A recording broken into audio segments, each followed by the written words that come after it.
Dear judge, Sirish అనే ఈ ముద్దాయి తన అనుచిత ప్రవర్తనతో విదేశాల్లో ఒక స్టూడెంట్ మృతికి కారకురాలైంది.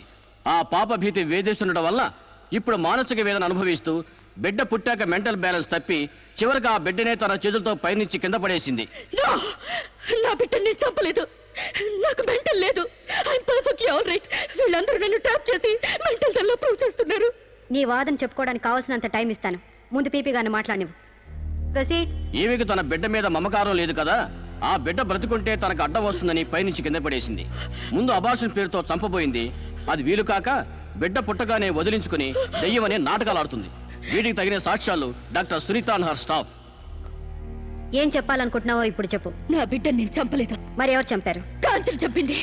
నా బిడ్డ నా కళ్ళ ముందే పైనుంచి కింద పడేసింది. నీ కళ్ళ ముందే చంపిందంటున్నావు, మరి నువ్వు చూస్తూ ఊరుకున్నావా? కన్న బిడ్డని చంపుతూ ఉంటే నీ కాపాడాలనిపించలేదా? కాంచెలు దెయ్యమై వచ్చింది. దెయ్యమా? దెయ్యం వచ్చి చంపడం ఏమిటి? ఇంకా ఏ యుగంలో ఉన్నావమ్మా నువ్వు? మదర్ ప్రామిస్ అండి. ఆ తర్వాత దెయ్యం డాక్టర్ అయి వచ్చింది. సైలెన్స్. కాంచన చనిపోయిందన్నావు, మళ్ళీ కాంచనే వచ్చి నీ బిడ్డను చంపిందంటున్నావు. నువ్వేం మాట్లాడుతున్నావో తెలిసే మాట్లాడుతున్నావా? ఒక పంచేద్దాం జడ్జి గారు. డాక్టర్గా మా నా దెయ్యం కాంచన్ని కోర్టుకు పిలిపిద్దాం. ఆ దెయ్యాన్ని నువ్వు గుర్తుపట్టగలవా అమ్మా? తప్పకుండా.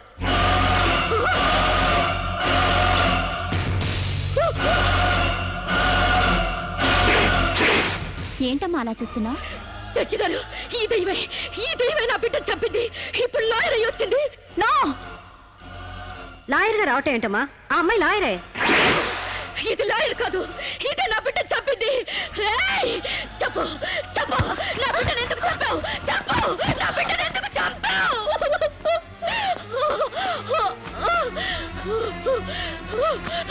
జడ్జి గారు, దీన్ని నమ్మకండి. ఇది నా కళ్ళ మీద కడుపుతో చచ్చింది. అసలు ఆవిడ పెళ్ళే కాలేదమ్మా.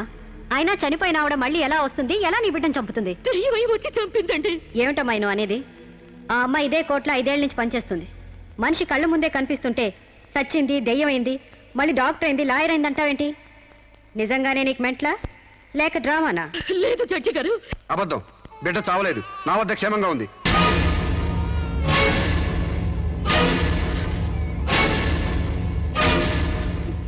శిరీష్ బిడ్డను చంపైపోతుందని తెలిసి ముందుగానే తీసుకెళ్లి క్షేమంగా నా దగ్గర ఉంచుకున్నానండి. శిరీషకు నువ్వేమవుతావు?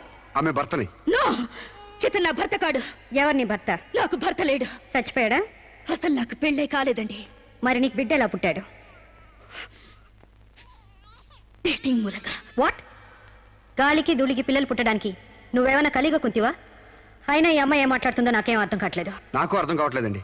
తన మొగుడిని పట్టుకుని మొగుడిని కాదంటుందా? ఒకసారి ఈ పేపర్ చూడండి.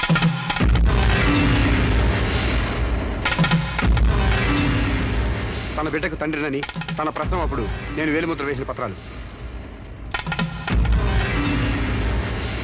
పిచ్చివాడి చేతిలో మట్టిగడ్డ ఎంత ప్రమాదమో పిచ్చిదాని చేతిలో పసిబిడ్డ కూడా అంతే ప్రమాదం. అందుకని ఈ బిడ్డ సంరక్షణ బాధ్యత నాకు అప్పగించండి. అలాగే నా భార్య ఆస్తులపై హక్కులు కూడా నాకు అప్పగించండి. ఇంట్లో చెత్తంతా శుభ్రంగా ఊడ్చిపడేసినట్టు మొన్న బీరువాలో నగా నట్రా బయటపడేసి బీరువాని శుభ్రం చేశానని చెప్పింది. రేపు దస్తావేజులు పడేస్తే మా గతేం కాను. అందుకని నా భార్య ఆస్తులపై నాకు పవర్ పట్ట ఇప్పించండి. తనకి పిచ్చి తగ్గేదాకా మెంటల్ హాస్పిటల్లో జాయిన్ చేయించండి.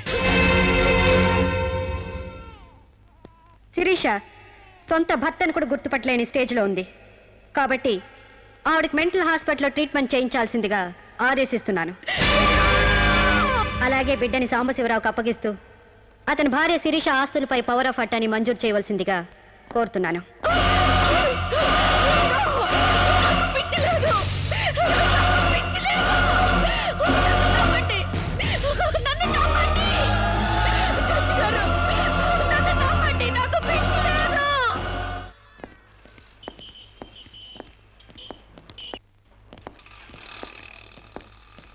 తల తిప్పుకోవడం కాదు, దించుకోవే. నీ బిడ్డను నీకు దూరం చేశాను. నీ ఆస్తి నాకు దగ్గర చేసుకున్నాను. నా తమ్ముళ్ళ నిన్ను పిచ్చిదాన్ని చేశాను. ఏయ్, అప్పుడే అయిపోయిందనుకోకు. ఈ బతుకు కంటే చావే సుఖం అనుకునే రోజు నీకోసం ఎదురు చూస్తుంది. నీకు తెలుసుగా, నేను పండించేది వరి, పుట్టింది ఈస్ట్ గోదావరి.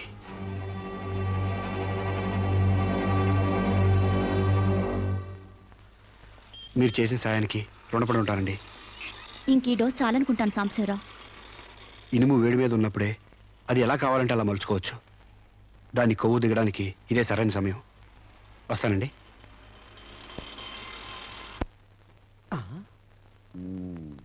అంటే ఇదంతా అమ్మగారిని మార్చడానికి అయ్యగారు ఆడిన నాటకం అన్నమాట. ఇంకేముంది, అమ్మగారు అయ్యగారికి ఇంగ్లీష్ పెళ్ళమైపోతారు, అయ్యగారేమో అమ్మగారికి ఈస్ట్ గోదావరి మొగుడైపోతారు. పెళ్లి ట్రిప్గా ఫారిన్.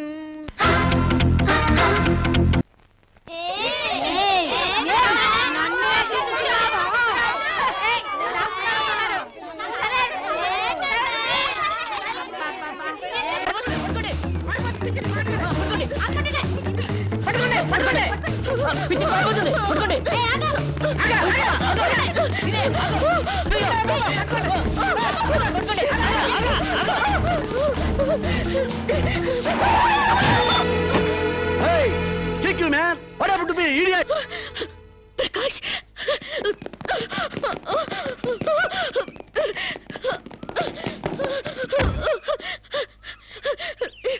అరు శిరీష, అరు Shirisha, my god, what happened యార్? హెయిర్ ఏంటి, వైట్ సారీ ఏంటి, గెటప్ ఏంటి, వాట్ హ్యాపెండ్ యార్? అవన్నీ తర్వాత చెప్తాను, ముందు నన్ను ఇక్కడి నుంచి తీసుకెళ్ళు ప్లీజ్. ఎక్కడికి తీసుకెళ్ళేది? మరి ఎదుగా వస్తావా లాక్కెళ్ళమంటావా? ఏయ్, who are you man? Sir, మీ మెంటల్ హాస్పిటల్ స్టాఫ్ సార్. ఈ పిచ్చిది పారిపోతుంటేను. వాట్? నీకు మెంటలా? వస్తావా? Wait wait wait wait wait wait wait man, wait man. Shirisha, what is my name? Vijay Prakash. మనం ఎక్కడ పరిచయం అయ్యాం? ఫారెన్ లో. ఎస్, నేను నీకేమవుతాను? ఫ్రెండ్. ఇంత క్లియర్ గా మాడుతుంటే మెంటలంటారా? నీకు తెలియపోతే తెలియనట్టు ఉన్నాడు సార్, అంతేగాని.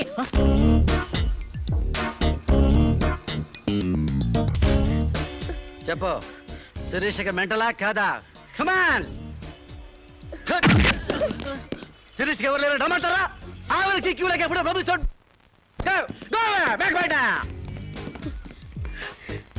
Don't worry Shirisha, I will take care of you. Please come dear.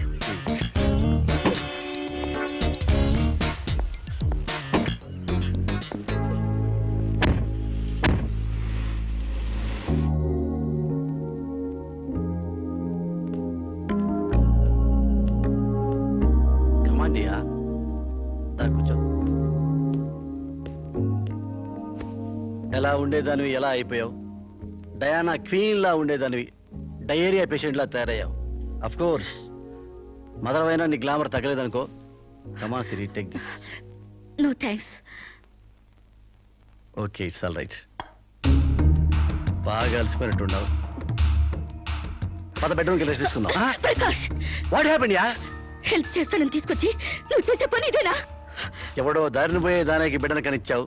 నీ ఫ్రెండ్ని, క్లోజ్ ఫ్రెండ్ని ఆ మాత్రం బెడ్ పంచి ఇవ్వలేవా? Please come here, please please.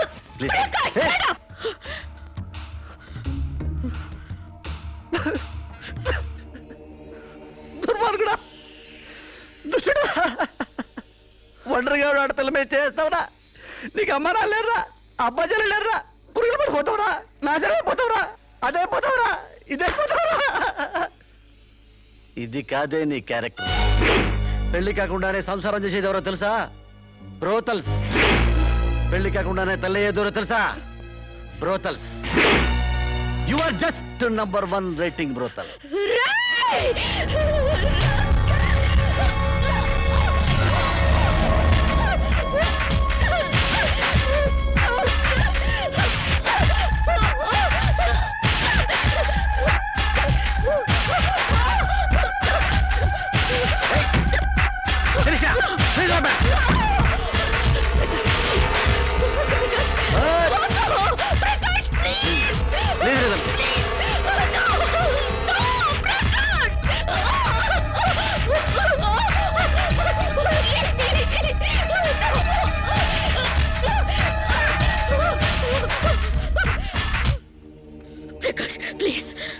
Sirisha, చాలా టెన్షన్ పెడుతున్నావు శిరీష. నువ్వు టెన్షన్ పడుతున్నావు శిరీష. శిరీష, నీ తెలియదు శిరీష, నాలో చాలా విషయం ఉంది Shirisha. I love you Shirisha. చాలా హ్యాపీగా ఉంటుంది యార్. I love you Shirisha. నా మాట శిరీష, చాలా బాగుంటుంది శిరీష.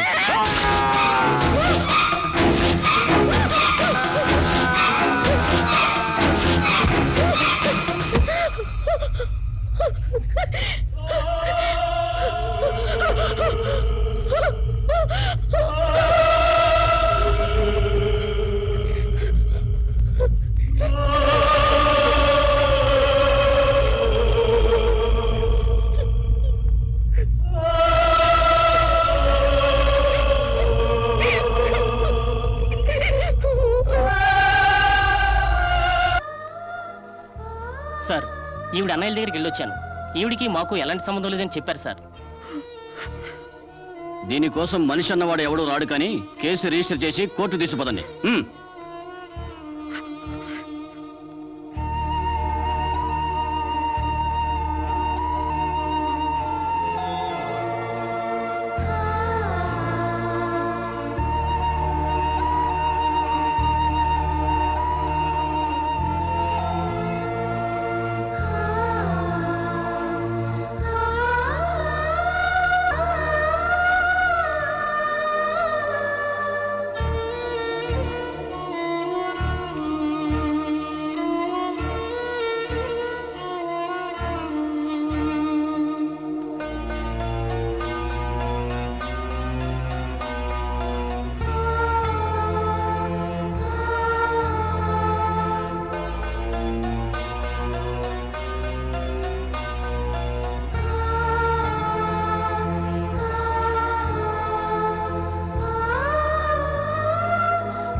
ప్రకాష్ నువ్వే చంపావా? సైగలు మూగ భాషలు ఇక్కడ కుదరవు, నోటితోనే చెప్పాలి. నేనే చంపాను. ఎందుకు చంపావు? చంపానని ఒప్పుకున్నాను కదా, ఏదో సెక్షన్ కింద నన్ను చంపేయండి. ముద్దాయే శిక్ష విధించుకుంటే ఇక్కడ మేమెందుకు? సెక్షన్లు శిక్షలు నువ్వు గుర్తు చేయాల్సిన పని లేదు. అసలు నువ్వేం చేసావో చెప్పు. ఫారెన్లో నా ఫ్రెండ్ని చంపేశాను, ఇక్కడ ప్రకాశం చంపేశాను, భారతీయ సంస్కృతిని చంపేశాను, గౌరవ మర్యాదలను చంపేశాను, ఆఖరికి నా బిడ్డను కూడా చంపబోయాను. నన్ను చంపేయండి, నేను బ్రతకూడదు. బ్రతకడానికి నాకు అర్హత లేదు. అందరికీ ఒక పాఠంగా, నాకు గుణపాఠంగా నన్ను ఉరికంబ ఎక్కించండి. చంపడానికి చావడానికి వెనకాడని నీలాంటి వాళ్ళు సమాజానికే ప్రమాదకరం. అన్నల్ని, వదిల్ని, ఫ్రెండ్స్ని, వర్కర్స్ని లెక్క చేయని నువ్వు చివరి కోర్టును కూడా పట్టించుకోవడం లేదు. నేరం ఒప్పుకుంటే శిక్ష తగ్గిస్తామనుకోవద్దు. సాక్ష్యాధారాల్ని, వాంగ్మూలాల్ని పరిశీలించి తగిన తీర్పు ఇవ్వడానికి కోర్టు 20వ తారీఖు వాయిదా వేస్తున్నాను.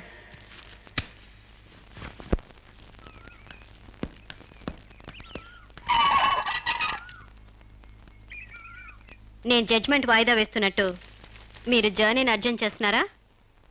ఎంతైనా జడ్జ్ భర్త అనిపించారు. మీరు పాఠాలు నేర్పించకపోతే పిల్లలేం ఫెయిల్ అయిపోరు. ఈసారి వారం రోజు సెలవు పెట్టండి, ఓకే? అమ్మా, మీకోసం ఎవరు వచ్చారు. బాయ్.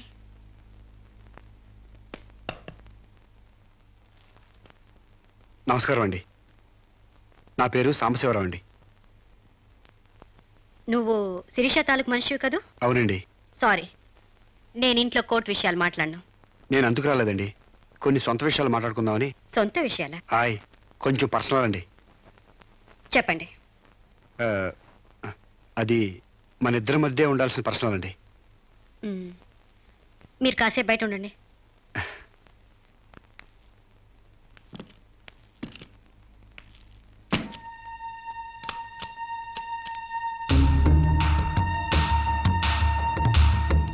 చాలా సీక్రెట్ కదండి, అందుకే తెలిపేశా. చెప్పు. మీ వారు ఢిల్లీలో ఉంటారంట కదండి? అవును. అక్కడ మీ వారు లీడరో అంట కదండి? University reader. 15 రోజులకోసారి వచ్చి వెళ్తుంటారంట కదండి? ఇవన్నీ నీకెలా తెలుసు? కావాల్సిన వాళ్ళ గురించి ఆ మాత్రం తెలుసుకోలేమంటండి. అమావాస్యకోసారి వచ్చే మీ ఆయన కోసం మీ అందాన్ని అడవి కాసిన వెళ్ళి చేసుకుంటారా? ఆ రోజు కోర్టులో మిమ్మల్ని చూడగానే నా వయసు జిగేలు మంది. మీ ఆయన ఉండరని తెలిసి నా మనసు జాలి పడింది. తేగలాగా మంచి నాజుగ్గా ఉన్నారు. ఎందుకిలా మీ అందాన్ని మగ్గబెట్టుకుంటారు? ఓ పని చేయండి, మీరు నన్ను ఉంచుకోండి, లేకపోతే నేను మిమ్మల్ని ఉంచుకుంటాను. నన్నెవరు అనుకుంటున్నారా? రంబను తలదన్నే మేనకే మీ కాలు మొక్కి అందగత్తి అనుకుంటున్నాను. మిస్టర్ సాంబశివరావు, ఆయ్, పండించేది వరి, పుట్టింది ఈస్ట్ గోదావరి.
ఏం జరిగింది?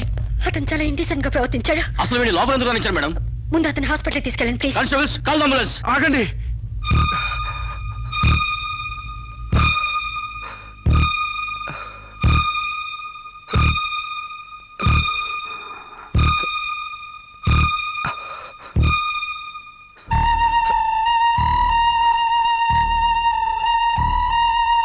భయపడకండమ్మా, మీరు నాకు తల్లి లాంటి వారు.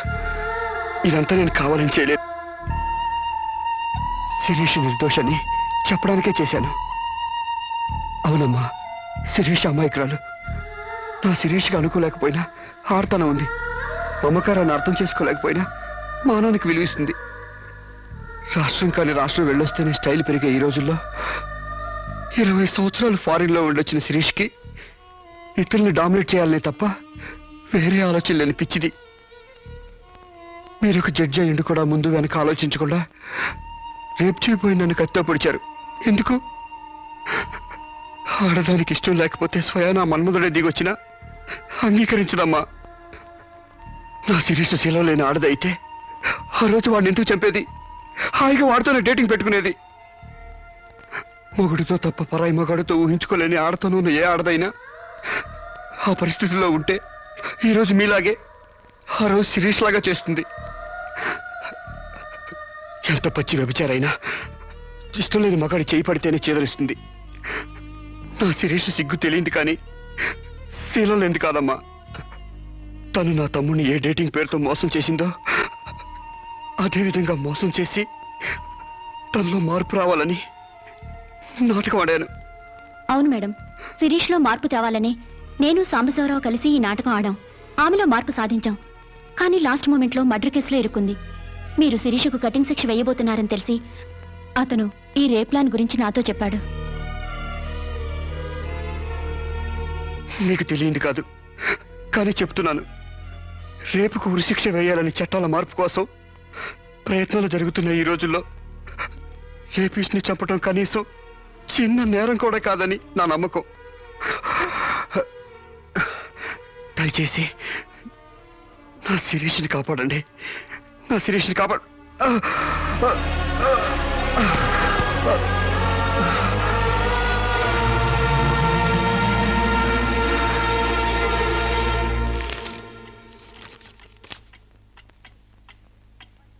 మనల్ని కుట్టినా కుట్టకపోయినా చీవని తేలిని పావుని చంపేస్తున్నాం మనకు హాని కలగకూడదని. శిరీష తన మానానికి హాని వాటిల్లిందని ఒక చీడ పురిగిని చంపింది.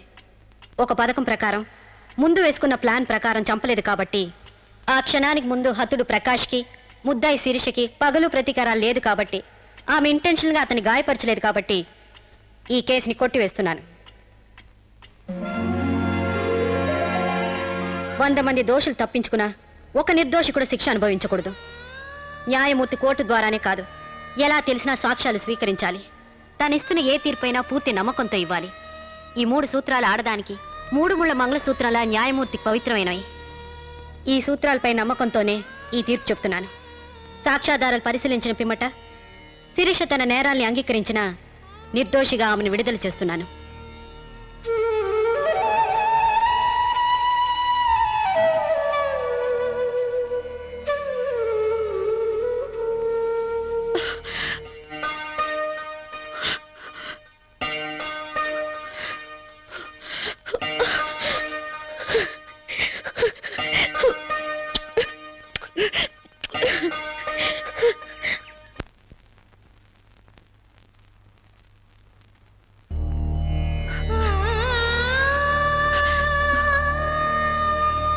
మన సాంప్రదాయాల సంస్కృతుల వాల్యూ తెలుసుకున్నాను. నేను మారిపోయానండి. నన్ను క్షమించండి ప్లీజ్. ఇంతకాలం మేం ప్రయత్నించింది నీలో ఈ మార్పు కోసమే కానీ నీ చావు కోసం కాదమ్మా. నువ్వు చిన్నప్పటి నుంచి విదేశాల్లో పెరిగావు కాబట్టి అక్కడ యువతీ యువకుల్లో ఉన్న డేటింగ్ అనే పద్ధతిని ఇక్కడ కూడా అవలంబించాలని చూశావు. కానీ ఈ పవిత్ర భారతదేశంలో వివిధ రకాల మతాలు, కులాలు, భాషలు ఉన్నా ఒక్కొక్క దానికి ఒక్కొక్క రకం కట్టుబాట్లున్నాయి. ఆ కట్టుబాట్లకు అనుగుణంగా మసులుకోబట్టే మేమందరం ఎంతో ఆనందంగా కలిసిమెలిసి బ్రతుకుతున్నాం. కానీ వాటిని నువ్వు అగౌరవపరిచావు, హేళన చేశావు. ఈ దేశాన్ని, ఈ మనుషుల్ని అర్థం చేసుకోలేకపోయావు. అటువంటి నీకు మన గొప్పతనం చెప్పాలని, నీలోని మంచి మనిషిని బయటకు తీసుకురావాలని మేము ఈ నాటకం ఆడాం. మా నమ్మకం వమ్ము కాలేదు. భారతీయ సంస్కృతి సాంప్రదాయం గల అమ్మాయే మా ఇంటి కోడలుగా రావాలనుకున్నావు. అలాగే నువ్వు మా ఇంటి కోడలు అవుతున్నావు. నిజంగానా?